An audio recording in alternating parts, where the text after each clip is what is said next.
दोस्तों सामने की तरफ जो समुद्र देख रहे हैं ये बंगाल की खाड़ी है, और अगर आपको इस तरफ दिखाऊं तो ये हिंद महासागर है। और इन दोनों समुद्रों के बीच में एक सड़क जाती है जो अपने आप में बहुत ही ऐतिहासिक और धार्मिक है, और इसी सड़क के ऊपर फिलहाल हम खड़े हुए हैं। तो भाई मैं बता दूं, इस सड़क का नाम है धनुषकोडी, जो आगे चलकर खत्म हो जाती है, जहाँ से दोनों समुद्र आपस में मिल जाते हैं। अगर मैं आपको इन समुद्रों के बारे में बताऊं तो भाई इन दोनों समुद्रों का स्वभाव अपने आप में बहुत अलग है।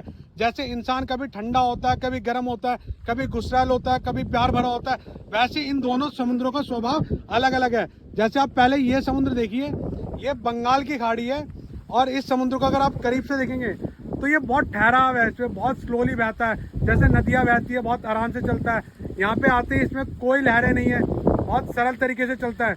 और यहाँ पे लोग आते हैं, बैठते हैं, प्रभु का गुणगान भी करते हैं, और थोड़ा स्नान भी करते हैं, और थोड़ा आनंद भी लेते हैं, मतलब एंजॉय भी करते हैं। तो लोग घूमने के लिए बहुत आते हैं यहाँ पे।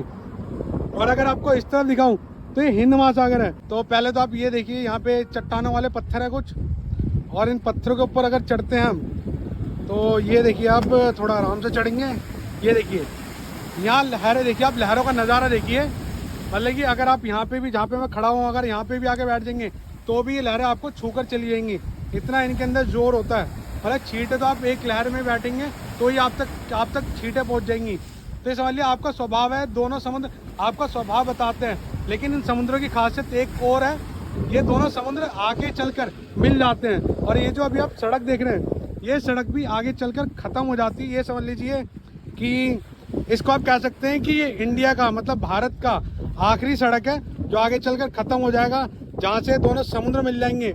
और वहीं से निर्माण होता है हमारे श्री राम ने जो राम सेतु बनवाया था सीता मैया को लंका से लाने के लिए, उसका निर्माण भी वहीं से किया गया था।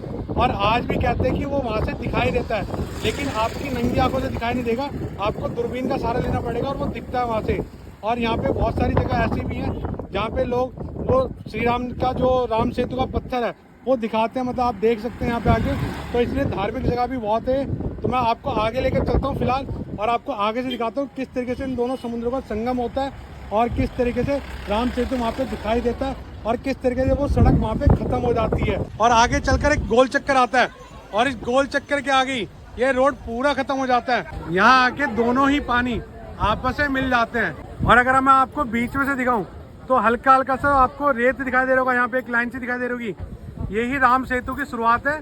तो यहीं से वो शुरुआत की गई थी, और यहीं पे पूरा इंडिया का रोड खत्म हो जाता है, इंडिया का, भारत का मैप खत्म हो जाता है। और इसके बाद 15 किलोमीटर बाद जस्ट श्रीलंका स्टार्ट हो जाता है। और यहाँ पे एक अंकल जी भी हैं, जो ये भैया जी हैं, जो इसके अंदर मशीन के अंदर दूरबीन में आपको दिखाते हैं कि किस तरीके से आपको आगे क्या क्या चीज़ें दिखेंगी।